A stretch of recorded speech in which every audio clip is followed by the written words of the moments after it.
접수하며 최정상에 섰던 가수 현진영. 힙합계의 살아있는 전설로 불리는 현진영의 인생의 빛과 그림자. 현진영의 이야기가 지금부터 시작된다. 진영고 진영고.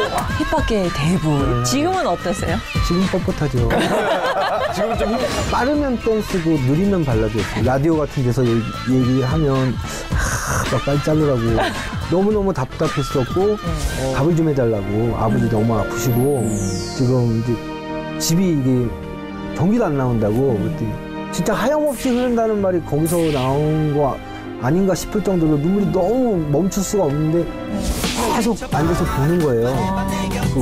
어깨 너머로 보는 프로그램 하는 거를. 근데 제가 만든 곡들을 편곡을 하기 시작해서 CM 1호 가수였습니다.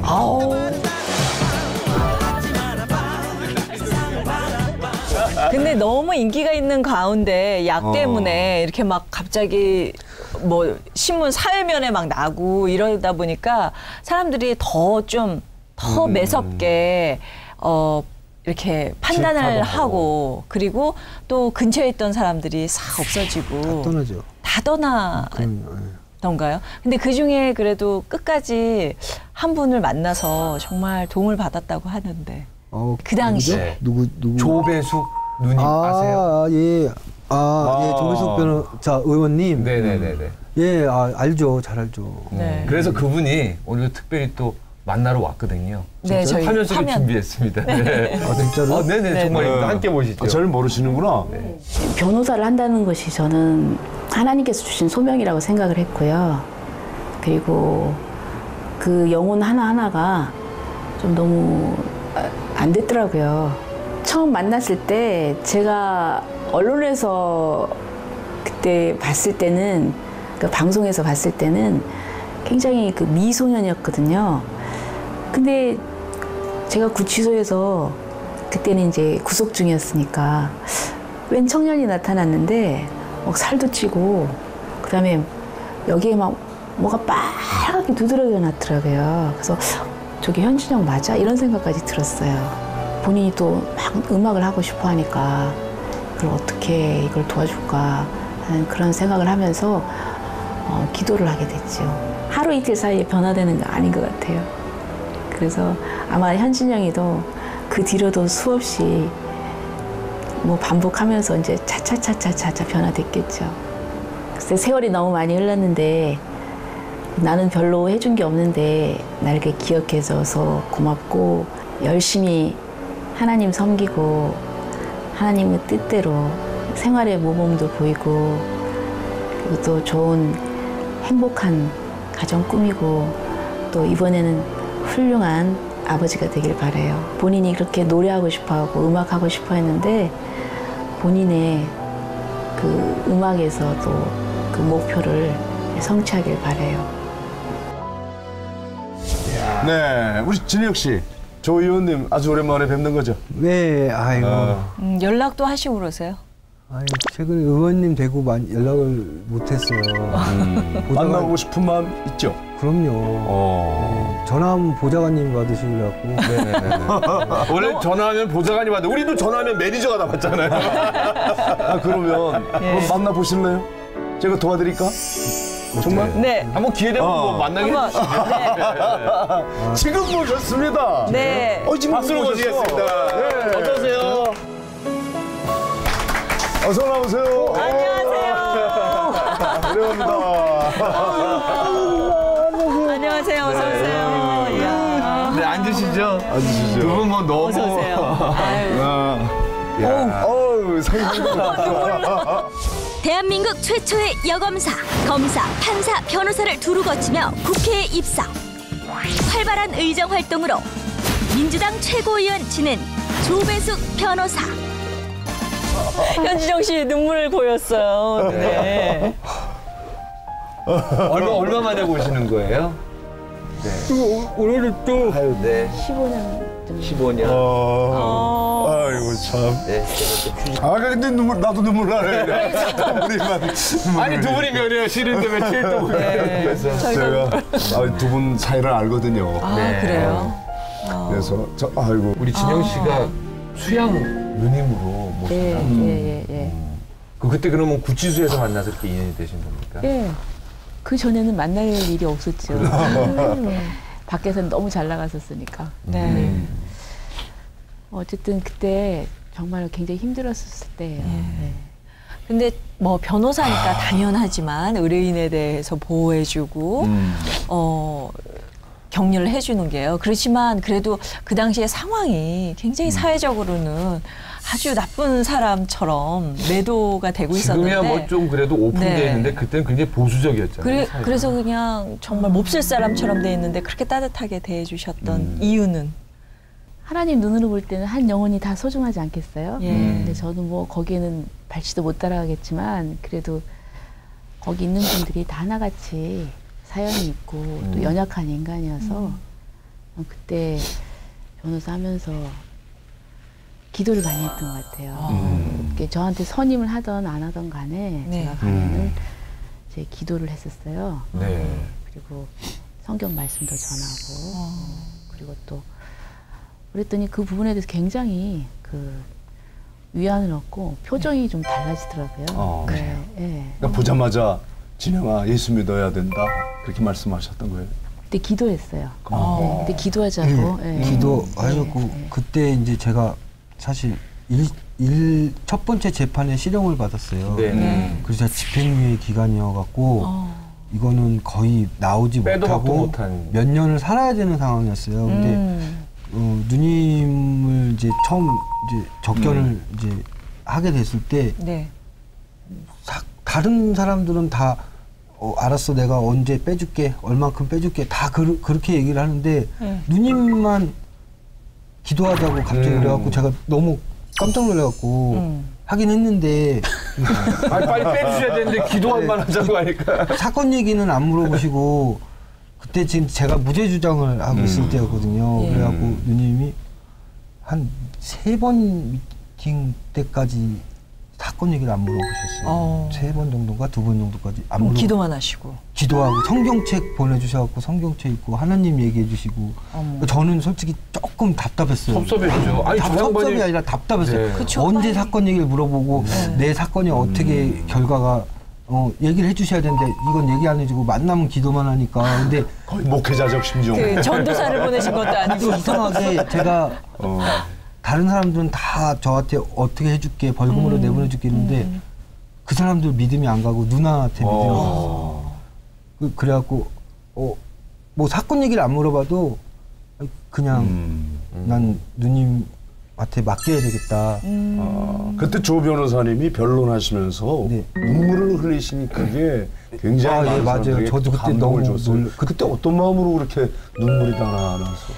그때 아무튼 상당히 상황이 안 좋았죠. 왜냐하면 집행유예 기간이니까 1심에서 실형을 받았기 때문에 그냥 그대로 결정이 돼버리면 집행유예가 취소가 되잖아요. 그럼 다시 또 감옥에서 또 오래 살아야 기존에 되니까. 있던 죄까지 다 다시 해서. 네.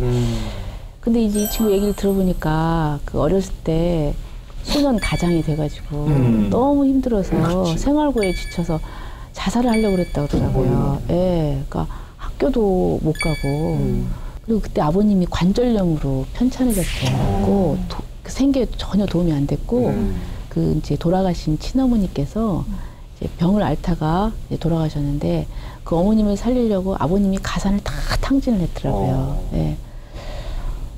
근데 그걸 생각하니까 답답한 거예요, 저도. 그래가지고 변론을 하다가 사실 저 좀 부끄러웠어요. 변호사가 법정에서 변호사가 아마 당시에는 그런 일이 네, 흔치 않은 그래서 일인데. 하다가 보니까 갑자기 너무 그 진영의 인생이 너무 불쌍한 거예요. 그래가지고 하다가 그냥 어떻게 제가 그냥 울먹거렸어요. 근데 이렇게 변호사가 이렇게 냉정하지 못하고 이럴까 하면서 이제 그냥 저 자신을 좀 부끄럽다고 생각하고 나왔는데 이제 그게 구치소에 소문이 쫙 퍼진 거예요. 그래서 이거 변호사를 선임하려면 전부 저분한테. 자기를 위해서 저렇게 눈물바람을 해주는 변호사를 선임을 해야 된다고 다들 그렇게 얘기를 한 거예요. 그래서 제가 뭐 그 의외로 좀 그런 일이 있었는데 근데 이제 지성이면 감천이라고 이제 재판이 조금 좀 지연도 되고 또 이제 대법원에도 대법원에 상고도 되고 하면서 이제 일단은 이제 10개월인가를 다 그때 살았었어요. 그래갖고 이제 구속 취소가 돼가지고 대부분의 상고하고 하면서 재판이 좀 뭐 때문에 다투다가 좀 늦어졌어요. 그래서 다행히 이제 집행유예가 실효되진 않았거든요. 네.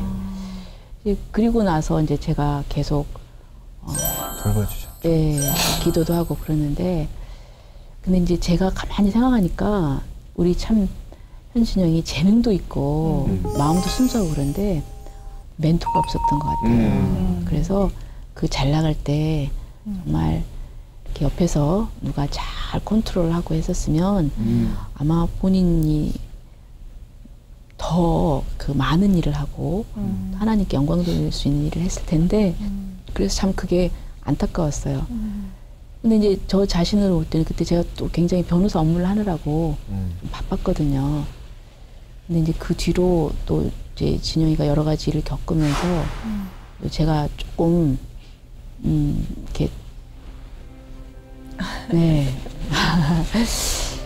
그래서 지금도 눈물을 훔치시는 아니. 따뜻한 변호사님이세요. 그래서 제가 이제 진영이한테 좀 혼을 냈어요. 이러면 안 된다 하고서 그 뒤로도 이렇게 여러 가지 또 좀 실수를 하더라고요. 근데 진영이가 아까도 얘기했듯이 이렇게 어렸을 때 인성교육이나 이런 게 좀 부족했다는데 좀 옆에서 멘토가 있어서 그것을 잘 이렇게 이끌어주고 했었으면 하는데 그때 좀 저도 마음도 아프고 근데 제가 그래도 다행으로 생각한 거는 하나님을 이제 믿었거든요. 믿었고 기도도 열심히 했고 그때 구치소안에서 유명한 사건이 있었어요. 그러니까 변호사 통해 가지고 이 필로폰이 일반 입돼가지고 다 돌았었어요. 근데 그래가지고 이 사람들이 그걸 이제 몰래 하다가 그게 다 이제 발각이 돼가지고 거기 연루된 사람들 뭐 더 엄벌에 처해진 거죠. 그렇겠네요. 그런데 우리 진영이가 이 담요를 뒤집어 쓰고 예, 그거를 딱 그냥 거부했다는 거예요. 그래서 막 떨면서 기도했다고 하더라고요. 그래서 그때 정말 정말 잘했다. 그게 이제 하나님께서 지켜주신 거라고 생각을 했어요. 참 희한한 게 그때 기도를 많이 해주셨는데 믿는 아내가 생겼어요. 네. 마음이 좀 놓이시죠 이제. 거의 도인이 신앙이 목회자 수준이래요. 그런데 변호사님처럼. 네, 저 기도가 응답된 거라고 생각해요. 우리 진혁 씨가 어떻게 살기를 바라세요? 한번 따뜻한 누님의 마음으로. 네. 근데 이제 저도 이렇게 쭉 이렇게 변호를 해보니까 이제 여러 사건들을 많이 접하잖아요. 그런데 이제 세상적으로는 화려할지라도 나중에 그분을 좀 더 지켜보면은 꼭 넘어지더라고요. 하나님이 안 계실 때는. 그래서 우리는 꼭 그 먼저 하늘나라와 그 의를 구하고 그렇게 살아야 된다. 이제 그래서 그걸 좀 말씀을 드리고 싶고. 먼저 하나님의 나라와 하나님의 의를 구하라. 명심하십시오. 그리고 모든 일을 하든지 하나님께 먼저 영광을 돌리는 그걸 생각을 해야 되고요. 그 다음에는 우리 현진영이 그 음악에 재능이 있고 또 음악을 해야 되잖아요.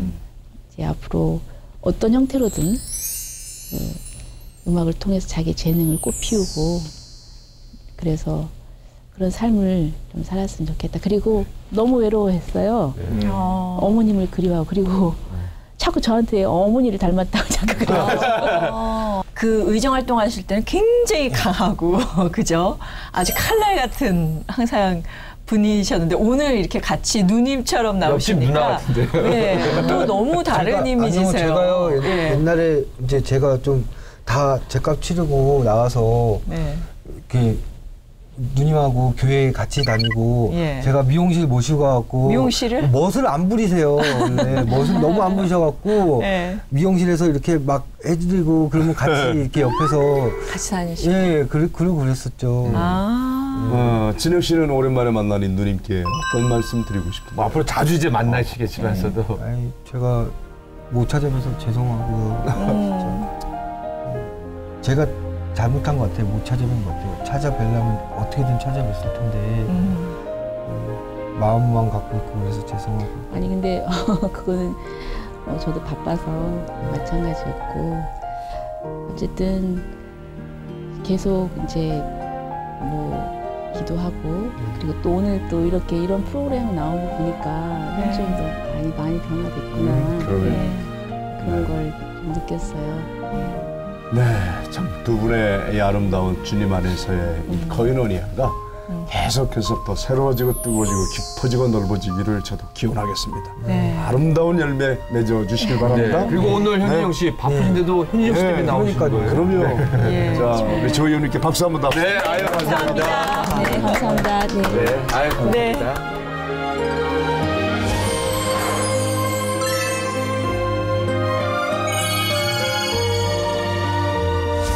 진짜 깜짝 놀랐다. 자네 예상을 못했구나. 사실 뭐 옛날의 일들이 쫙 다 생각나시죠. 정말 조배석 변호사님은 정말 제가 너무 죄송해요. 진짜 왜냐하면 속을 너무 많이 썩혀드려갖고 제가 그 와중에도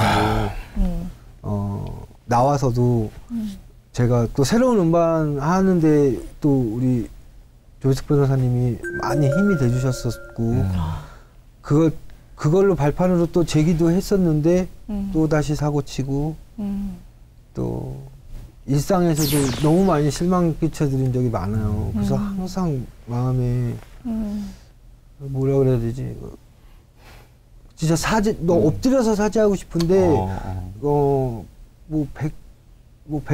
뵐 수도 없었지만 아마 너무 죄송해서 찾아뵙고 갈 수가 없었던 것 같아요. 지금도 제가 어떻게든 찾아뵈려면 근데 사랑하는 마음 아니면 여기까지 오시겠어요. 그렇죠. 오늘도 바쁜 일정 다 데려비르시고. 보니까 우리 진영 씨가 여자분들에게 이 모성애를 자극하나 만난 사람들이 계속 어머니 같은 사랑으로 그렇습니다. 아니 근데 우리 엄마랑 진짜 비슷하게 생겼어요. 어머님입니다. 아니 현진영 씨가 남자 팬이 많았지만 또 일상생활에서 이렇게 인생을 살면서는 정말 중요한 순간에 정말 마리아와 같은 여성들 만나는 것 같아요. 지금은 더 든든한 분이 옆에 계십니다. 네, 그렇습니다. 세 번째 연관 검색어 안에 오서훈 씨 얘기 한번 나눠보도록 하겠습니다. 예. 그 얼마 전에 근데 김학래 씨 나왔을 때 통화했잖아요. 네. 그때 김학래 씨가 소개를 현진영이나 나나 마누라 속 많이 생겼지라고 소개를 했거든요. 부부 사는 거 보면 참 이뻐요. 와이프가 정말로 눈물 흘릴 일도 많지만 옆에서 내조를 잘해주고 있고 쟤는 얼마든지 지금 굉장히 큰 스타가 될 수 있는 애인데 여러 가지 그동안에 좀 상황도 그랬고 시련도 많고 뭐 조그만 조언 같은 것도 좀 해주고 같이 야 진아 너 뭐하냐 밥 먹으러 가라 밥 먹고 아니 가출을 그렇게 뻑하면 뭐 하루 이틀도 아니고 결혼하고 난 다음에요? 심지어 45일 가출했다고 이게 사실입니까? 아니 그거를 가출이라고 이렇게 얘기를 하시는 철갑니까? 음악 하는 거죠. 아니 저는 이제 뭐라 그럴까 그냥 집안에 가만히 앉아서 곡이 안 나와요. 그렇죠. 그냥 제가 어떤 소재를 갖고 이제 곡을 쓰기 전에 항상 어떤 소재를 만들어 놓고 써요. 무작정 쓰질 않고 그 소재를 갖고 곡을 쓰려고 하면 제가 그걸 겪어야 돼요. 그냥 그거를 무슨 인터넷으로 보고 뭐 누구한테 듣고는 절대 표현이 안 돼요. 저는. 직접 체험을 하셔야 되는군요. 직접 그냥 느껴도 보고. 뭐 바다를 가든 산을 가든. 네, 한 번은 이제 이별의 시련에 슬픔. 이제 버림받은 사람의 곡을 쓰는데 와이프한테 나 좀 찾아달라고 그랬다가 미친 거 아니라고. 네, 그러니까 심지어는 나 좀 찾줘. 나 좀 찾줘. 헤어지자고 해줘. 해줘. 네. 어떻게 느낌이 어떤가. 왜냐면 와이프를 13년, 14년 만났기 때문에 여자를 만나본 적이 없어요. 왜? 그 전에는 기억이 안 나요. 네, 그 전에 네, 만났던 여자들이. 그러니까 차여본 지가 너무 오래되니까 그 느낌이 없. 웃긴 얘기인가? 그래서 근데 아내 입장에서 이 사람이 미쳤나라고 생각. 미친놈이라고 그러더라고요. 네. 야, 죄송합니다. 편집해주세요. 괜찮아요. 도라이라고 그러더라고요. 네. 제정신이 아니야. 네, 근데 이제 저는 이제 그 진담 반 농담 반 이렇게 한 거죠. 그렇듯이 뭐 이번에 나오는 곡 같은 경우는 무념무상이라는 곡인데 좀 소외계층, 그러니까 좀 소외계층 있는 사람들이 지금 세상의 세태를 보고 좀 이렇게 울부짖는 내용의 글이에요. 그래서 보통 뭐 노숙자라든가 뭐 아니면 뭐 탄광이 하루 버글고 하루 먹고 사는 정말 인생의 막장에 사시는 사람들이 그런 그건 분들 체험을 해야지. 그건 그럼 아내에게 말을 그렇죠. 하고 가야지 왜 그냥 갔냐 이 말이. 아니 나 갔다 올게 하고 갔는데 시간이 오래 걸리니까 아이고. 예, 그래서 노숙자 생활 하셨어요? 한 3주 정도 그냥 막노동도 하시고. 막노동은 안 하고 그냥 지하도에서 그 자고? 사람들하고 얘기하고 그 사람들 어떻게 사는 것도 보고 아이고. 뭐 자리도 갖고 엄청 싸우더라고요. 네. 그래서 같이 싸우고 귀 물어뜯기고 그 사람들한테는 집이니까. 예, 네. 그런 거를 보면서 그러니까 처절한 걸 보셨군요. 예, 그러니까 목사님이 그런 분들 이제 밥 많이 주시니까 잘 아시잖아요. 네. 어마어마해요. 살벌해요, 정말 살벌해. 저 바닥에 누워봐야 네. 집 없는 사람의 심정 네. 알아요. 이거는- 저도 누워봤을 때 알았어요. 네, 이거는 살벌해요. 이건 우리가 생각하는 그 상상 외에요. 저는 그걸 몰랐어요. 이거를 겪지 않고 어떻게 표현할 뻔했나 싶을 정도로 너무 놀라운 일이 많았고 그분들이 하는 얘기 하나하나가 물론 결론은 다 자기 중소기업 사장 뭐 어디 사장이었다 이제는 이런 잘 사셨다. 똑같이 그렇게 얘기를 하시는데 이제 그런 거는 좀 허세인 것 같고 근데 그분들이 노숙자가 되기까지의 과정들을 들어보면 정말로 한 사람도 그냥 된 사람이 없어요.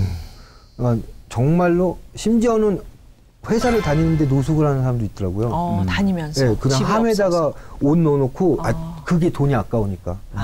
네, 그리고 거기서 다 씻고 그리고 해서 그래서 그런 얘기들 듣고 이 사람들이 만약에 돈 많고 권력 있는 사람들한테 하고 싶은 얘기가 뭘까 이거를 생각하기 시작했죠. 느끼기 위해서. 네. 그래서 네, 가출하셨다고요? 그 사람들이 느끼는 생각을 해야 되잖아요, 제가. 네. 저는 그런 사람들한테 불만이 없어요, 솔직히. 네. 나 하나 챙기기도 바쁘기 때문에 네. 돈이 많든 명예가 있든 그 사람들 신경 쓸 여력이 없으니까 이 사람들이 그런 사람들의 불만 많으면 내가 그 사람들 대변해주고 싶었어요. 네. 근데 너무 더 웃겼던 건 뭐냐면 탄광촌을 갔어요. 예. 정말 하루 먹고 살고 진짜 드라마에서 보면 알코올 중독에 부인 때리고 막 애들 때리고 이런 삶이 어떤 건가 궁금했어요. 근데 그렇게 사는 사람들이 아무도 없었어요. 그 안에서도 열심히 살고. 열심히. 그 안에서도 행복을 찾는데 저는 갱도를 못 들어갔어요. 예. 갱도를 못 들어가게 해서 못 들어갔는데 끝나고 같이 그 검은 그 탄 씻어내는 목욕 같이 하면서 오는데 이렇게 해서 빨리 집에 가서 애들하고 맛있는 찌개 끓여 먹고 싶고 그러니까 힘든 안에서 작은 거지만 또 더 큰 행복을 찾으려고 그러더라고요. 오는 게 아니라 그 사람들이 찾으려고 그러는 네, 거예요. 네. 그러니까 기다리는 게 우리보다 낮게 사는 사람들인데 막장 인생이라고 왜 그러지? 표현이 잘못됐네요. 네, 저 그걸 느끼고 온 거죠. 예, 좋은 걸 느끼시긴 했지만 네. 집에 앉아있는 부인 입장에서는 이분이 진짜 문제아이죠. 좀 그죠? 섭섭하긴 하겠다. 예. 아내가 입장에서. 근데 말하고 걱정도 간 되고. 거고 갔다 와서 또 좋은 곡을 써갖고 이번 앨범에 또 나오는 건데 알겠습니다. 왜 나한테 그러는지 저도 이해를 못하겠지만 그런 걸 가지고 음악에는 굉장히 도움이 됐지만 진짜 아내 속은 참 많이. 왜냐면 이분도 여자이기 때문에 여자친구 수밖에 그렇죠. 없거든요. 너무 속은 상했겠다. 왜 남편이 저걸 저렇게까지 느껴야 되나. 남자인 저는 이해하는데 아니, 이분은 또 아내 입장이니까. 읽든지 아니면 조금 하루 이틀 가면 되지. 그걸 갖다가 40-50일씩 가서 느끼고 좋은 거 느끼고 오셨는데 그 아내가 정말 믿음이 좋으니까 참 다행이죠. 읽고 이래서 안 된다니까요. 이게 제 말을 이해를 못하세요. 그걸 어머. 책으로 보고 이렇게 해갖고 그 사람들이 하고 싶은 말을 어떻게 내가 느껴요. 맞아요. 그 사람들이 이렇게 사는구나라는 건 느낄 수 있지만 부인이 그냥 기도밖에 못 하겠어요. 진짜 네. 저렇게까지 말씀하시고. 그래서 저는 지금도 그렇게 하면 싫어요. 근데 요즘은 안 나가요. 아 그러세요? 네, 요즘은 너무 힘들어해서 그렇게 하면 근데 오세훈 씨의 믿음 덕분에 사실 본인도 굉장히 많이 바뀌고 있다면서요? 바뀌려고 노력을 하고 있죠. 예. 뭐 예를 들자면. 교회를 안 빠지려고 노력을 하시고. 성경을 보려고 하고 있고 네. 기도를 좀 많이 해보려고 노력하고 있고 네. 그러니까 요즘은 내가 진짜 예수님을 믿나 안 믿나 이거를 자꾸 생각을 여러 번 하게 돼요. 그러면 결론은 믿고 있고 있다. 의심 안 한다라고 하는데 좀 이게 인간이다 보니까 자꾸 이렇게 이제 왔다 갔다 하더라고요. 네. 그러니까 왔다 갔다라는 시험에 게 빠지죠. 예, 시험에 많이 빠져. 제가 특히 시험 엄청 많이 빠지거든요. 근데 저는 그냥 그 와중에서 제가 다시 돌아올 때는 그냥 예수님이 저를 그냥 끌어주신다고 생각하고 그리고 제가 시련에 빠져갖고 이제는 그런 게 생겼어요. 시련에 빠져서 힘들고 막 시험 들고 막 힘들고 고생하고 있으면 옛날에는 왜 하느님 나 이런 것도 왜 해결 안 해주시는지. 근데 요즘은 뭐가 바뀌었냐면 옆에 계시죠? 네, 이렇게 하려고 많이 노력을 해요. 보고 계시죠? 네, 저 힘든데 옆에 계시고 있죠? 같이 힘드시죠? 뭐 그냥 혼잣말로 그게 진짜로 마음에서 우러나오는지 안 우러나서 하는 건지 그냥 그렇게 하라니까 하는 건지도 잘 모르겠는데 힘들면 그렇게 하게 되더라고요. 그게 좀 바뀐 것 같아요. 다 이게 천사 같은 아내 덕분인데 그 아내 오소은 씨와 처음 만나서 결혼하기까지 어떤 마음으로 저 사람이 내 바로 배필이다 이런 마음이 들던가요? 좀 제가 원래 이렇게 여자들한테 길을 못 피는 스타일이 아니거든요. 그러니까 제가 주도하는 스타일이에요. 그러니까 뭐 애인뿐만이 아니라 모든 여자들 하면 제가 주도를 하고 잘 여자 말을 안 들어요. 스타일이. 근데 와이프는 이제 연애 때도 그랬는데 이게 이상하게 좀 말려갖고 자꾸 끌려가는 거예요. 그게 인연. 자꾸 끌려가고 와이프가 무슨 저한테 윽박을 지르고 화를 내는 게 아닌데 그냥 무서워하고 무섭고 뭐 잘못을 하면 이게 나중에 선생한테 걸리는 것처럼 발발발발 떨고 그게 이제 그런 게 이제 연애 기간 길어지면서 변하질 않으니까 저도 결심을 한 거죠. 이 사람이 일단 오래 만났기 때문에 내가 의리를 지켜야 된다. 이게 사랑도 의리가 있어야 된다라고 생각을 하거든요.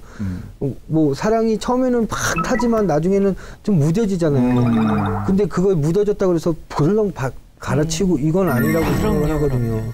이 사랑 안에서도 의리라는 것이 있기 때문에 와이프가 이렇게 나한테 잘하고 나를 이렇게 조종할 줄 아는 여자니까 인생을 맡겨도 되겠다. 그럼 의리를 지켜야 되겠다. 그렇게 한 것 같아요.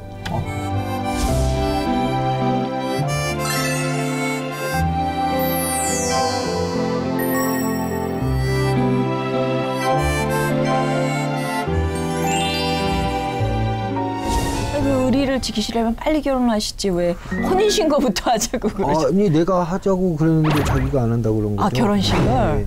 정신을 못 찾았다고 아직. 네. 정신 차리면 해준다고 그러는 게 벌써 10년이 넘게 된 거죠. 그래서 혼인신고를 먼저 하시고. 먼저 한 거죠, 제가. 예. 사회사랑은 장모라 그러잖아요. 네. 장모님이 좋아하세요? 제일 처음에 어떠셨어요? 장모님이 안 좋아했죠. 안 좋아하고 심지어는 술 드시고 오셔갖고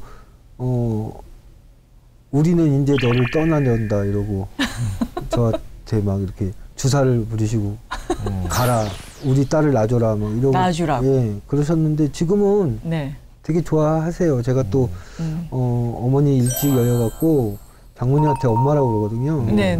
그리고 뭐 장모님 댁에 가면 뭐 누워갖고 라면 좀 끓여줘. 아기처럼 보는구나. 네, 좀 그렇게 하는 편이에요. 그러니까 다른 사위들이 있는데 다른 사위들은 깍듯이 장모님 그렇죠. 이렇게 하는데 존댓말 드리고.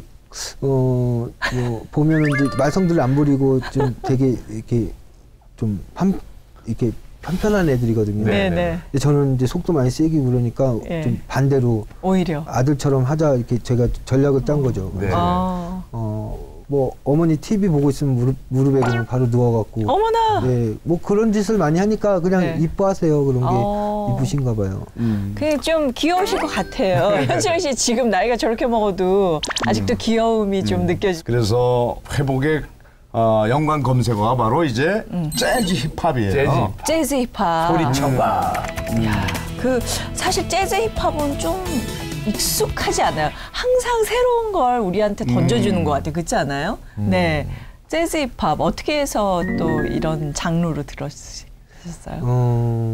일단은 이제 아버님 영향이 좀 컸고요. 아까 네. 맞다. 아버님이 재즈 쪽 피아니스트셨죠. 우리나라 1세대 재즈 피아니스트거든요. 음악적 재능을 거기서 또 받으셨군요. 뭐, 그래서 아버님이 항상 제가 재즈를 하시길 원하셨어요.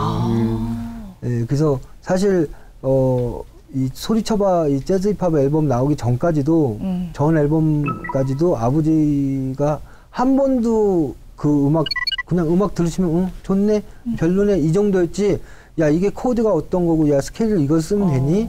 뭐 이런 얘기를 전혀 안 하셨어요. 상관을 안 하셨다는 얘기죠. 네. 근데 이 2006년도에 발표한 이제 재즈 힙합을 하겠다고 했을 때 그때부터 아버님이 심하게 관여를 하시고 참견을 하셨죠. 네, 뭐 잠깐 얘기가 딴 데로 갔는데 이제 재즈 힙합이라는 장르가 뭐냐면 재즈와 힙합이 접목됐다라고 생각이 들잖아요. 보통 네, 그렇게 그렇죠. 생각해요. 지금도 저도 지금도 그렇게 인터뷰를 해도 기자들이 재즈와 힙합이 접목된 장르 이렇게 써요. 난 그런 얘기 한 적도 없는데. 아 그래요? 재즈 힙합은 원래 힙합이 재즈의 스윙에서 파생된 비트의 이름이에요. 그냥 이런 비트의 이름인데 하기는 흑인들이 좋아하니까요. 네. 네, 재즈의 스윙에서 파생된 그렇군요. 스윙. 그러니까 쉽게 얘기하면 재즈의 스윙에서 파생된 힙합이라는 비트를 갖고 또 다른 형태의 재즈를 만드는 게 재즈 힙합이에요. 아 그럼 재즈네요? 재즈죠. 그러니까 스윙 재즈, 뭐 보사노바, 삼바, 뭐 라틴 재즈, 뭐 이렇듯이 재즈도 여러 가지 종류가 있잖아요. 그렇듯이 힙합도 재즈 힙합. 재즈 힙합은 재즈인 거예요. 비트이긴 한데 그 비트를 갖다가 예전에 래퍼들이 아주 오래전에 그 비트를 힙합이란 비트를 스윙에서 파생된 비트를 갖고 랩을 하기 시작하면서 유래가 되는 거예요. 아니 하여간 좌우지간 힙합이란 어려우시죠? 네. 어려워. 근데 하여간 TV 보면서 들었던 생각이 뭐냐? 예. 댄스하는 친구가 노래 잘하네. 그러니까. 아니 왜냐면은 사실은 옛날에 립싱크를 다 했는데 현진영 씨 보면 막 거친 숨소리에서부터 시작했는데 근데 아니 이런 춤이나 여러 가지 춤을 추면서 어떻게 그게 노래가 발성이 돼요? 한국 사람은 그때 안 된다는 걸로 많이들 얘기가 돼서 전해졌었는데. 저는 이제 특수발성이라는 발성을 이제 오랫동안 이제 연구를 해갖고, 네, 그러니까 이제 제 경험과 또 여러 가지 또 자료들을 모두 모아서 이제 지금은 그 특수발성이라는 것을 훈련법을 만들어갖고 이제 대학에 강의를 하고 그래요. 근데 그 전에는 제가 그거를 이제 훈련을 해갖고 이제 노래를 하면서 춤을 추면서 음정이라든가 모든 것이 흔들리지 않게끔 하는 발성법을 했던 거죠. 그랬구나. 이야. 그래서 뭐 그 SM 식구들한테도 그걸 다 그대로 가르쳐 주셨어요. 원래 SM에서 그게 먼저 시작이 된 거예요. 네네. 그때부터 연습하실 때부터. 그렇죠. 그러니까 그 SM은 무조건 가수들이 들어오면 뭐 런닝머신 보아도 런닝머신에서 막 뛰면서 연습하고 이런 게 방송이 많이 나가잖아요. 춤과 노래를 같이 해라. 그렇죠. 그게 기초적으로 다 배워요. 저도 SM에서 그렇게 배웠고 그걸 갖고 여러 가지로 제 경험과 여러 가지 뭐 방법을 더 해갖고 이제 트레이닝 방법을 정식으로 만든 거죠. 그러면 그 지금 특수발성 말씀하셨는데 그거까지 힙합 재즈까지 다 섞어서 그러면 새로운 앨범에 다 담아내시는 거예요? 네, 그 2006년도에 냈던 소리쳐봐라는 앨범에 재즈 힙합으로 앨범을 만든 거죠.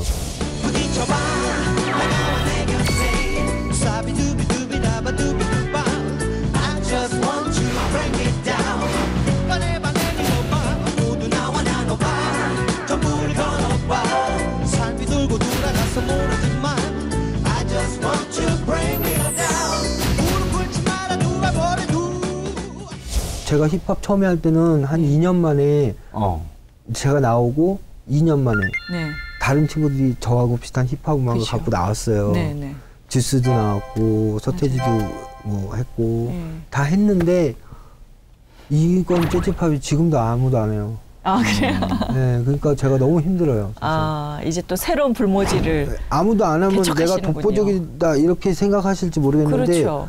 안 그래요. 사실은 또 누가- 왜냐면은 아무도 안 갔기 때문에 누가 많이 해줘야 이게 발전을 하는 거예요. 네. 혼자 하니까 경쟁할 수 있는 체제가 없으니까 발전을 하고 있는 건지 안 하는 건지도 모르겠고 너무 힘든 거죠. 근데 예전에 제가 뭐 흐린격수기대하고 막 이럴 때는 정말 힙합하는 친구들이 너무 해서 엄청나게 여기저기서. 힙합이란 장르가 자리를 딱 잡았잖아요. 네네. 그러니까 지금 재즈 힙합도 그때 힙합처럼 자꾸 누군가가 이렇게 같이 저처럼 이렇게 해주고 나오면 조만간 힙합처럼 또 자리 잡은 장르가 되지 않을까. 그러면은 그때까지는 해야죠. 이번 새로 나온 앨범도 재즈 힙합이고 전부 작사 작곡을 본인이 네. 하셨어요. 본인이 다 하셨어요. 다 언제쯤 나올 예정입니까? 한 9월 정도? 9월. 8월 말이나. 예. 8, 9월쯤에.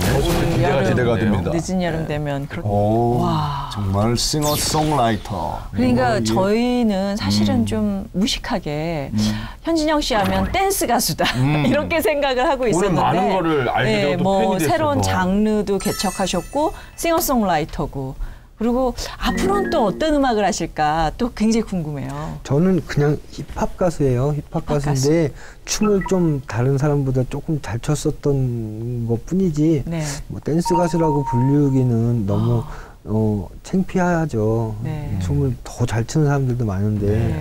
그리고 저는 그냥 앞으로 제가 그동안 계속 작곡가만 키워왔었어요. 아 예. 그러니까 저는 10년 좀 넘게 작곡가를 프로듀서로 만드는 프로듀서를 하고 있었어요. 가수를 하면서. 근데 제가 이제 새로 둥지를 트면서 그쪽에서 이제 아이돌 그룹 지금 준비하고 있고요. 예. 또 이제 얼마 전에 성룡 제키찬 네. 씨가 제작하는 또 아이돌 지금 프로듀서 하고 있고요. 네네네 들었어요. 예. 아 거기를 예, 현진영 씨가. 이제부터는 좀 가수들을 만들기 시작하고 있어요. 그렇구나.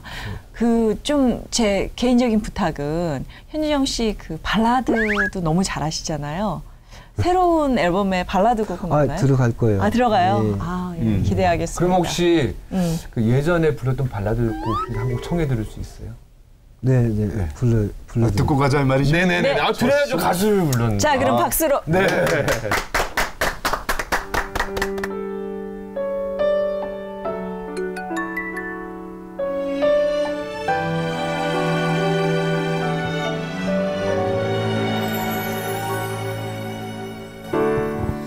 처음 해본 사랑처럼 내가 왜 이런지 내 맘에 꿈처럼 다가온 내 앞에 시간들은 이 순간이 언제나 변함이 없다면 나 이제 그대를 느끼며 모두 사랑할 수 있게 사랑이야 이런 거야 조용히 다가옴을 느끼죠 사랑이야 잊은 거야 그 미소 나의 마음을 흔들림을 느끼죠 사랑이란 이런 건가요 외롭고 힘들어도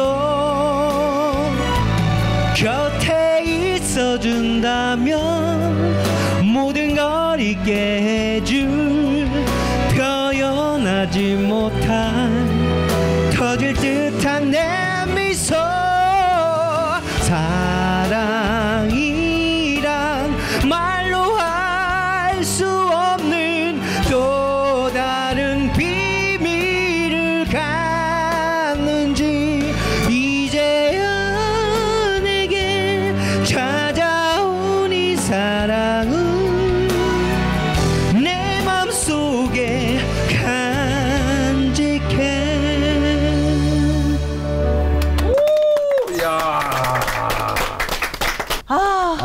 좋았어요. 들었죠? 말로 할 수 없는 말. 근데 정말 언제 들어도 좋은 것 같고요. 그리고 그 말 뜻이 왜 오늘은 왜 이렇게 와닿지? 말로 할 수 없는 말이 정말 많으셨구나. 그리고 네. 이게 그 모케블에서 그 영화의 그 주제가로 쓰였죠. 네. 저는 왜 이게 많이 하냐면요. 예. 그게 한국에서는 그 센시연하게 케이블 TV에서 처음으로 야한다고 좀 얘기를 많이 들어서 굉장히 홍보가 많이 돼서 이게 거의 귀에 딱지가 할 정도로 해갖고 굉장히 제가 좋아하는 곡 중에 근데 한 곡이거든요. 그게 그 영화가요. 네. 시리즈 영화인데 네. TV 상영용 최초 영화인데 굉장히 예쁘게 만들었어요. 야한 거는 한 편에만 있고 네네. 나머지는 다 뭐 액션, 뭐 호러, 맞아요. 또 스릴러, 또 시대극 이렇게 좀 시대극도 조금 야하긴 했어요. 네. 예. 그래서 좀 여러 가지 장르가 다 복합돼 다 있어. 그중에서 자기가 야한 거만 기억하고 싶은 것만 야한 거만 보신 거지. 그러니까. 그렇죠.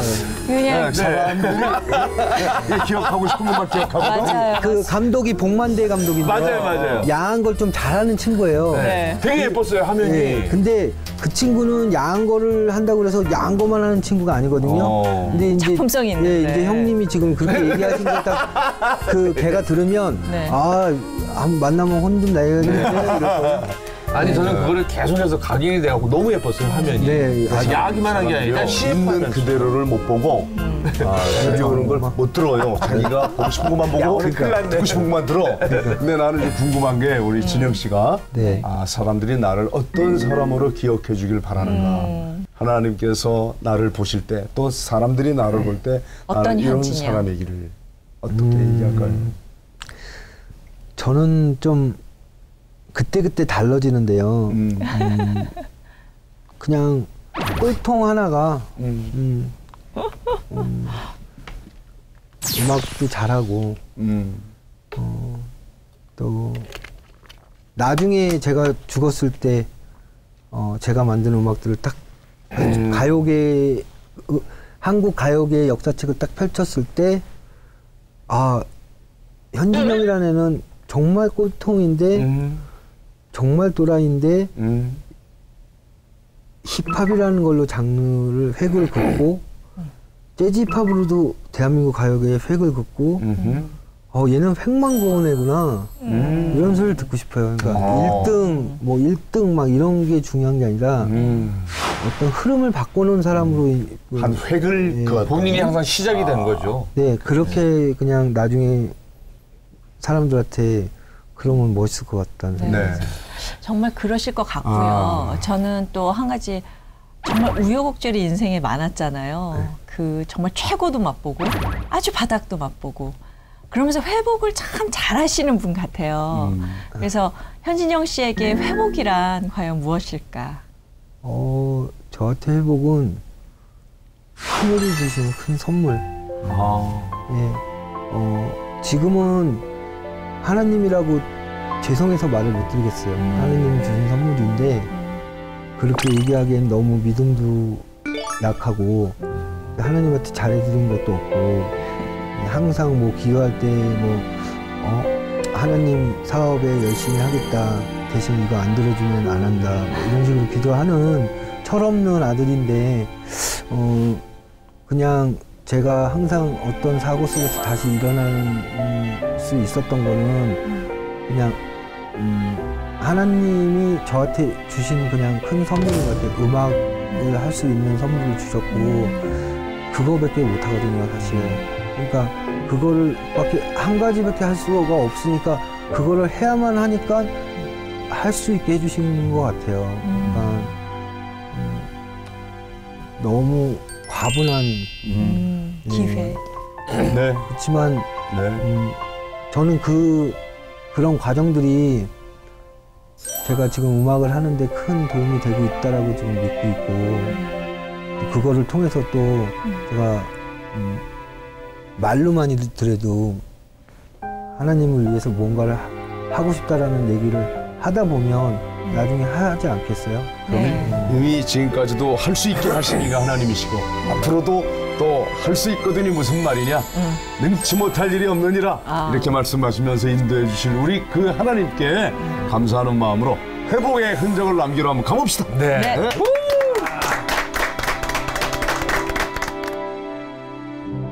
자, 마지막으로 회복의 흔적을 남기는 시간입니다. 네. 네, 손을 오른손을 내시고요. 제가 잡아드릴게요. 어우, 손이 굉장히. 진짜 크시다.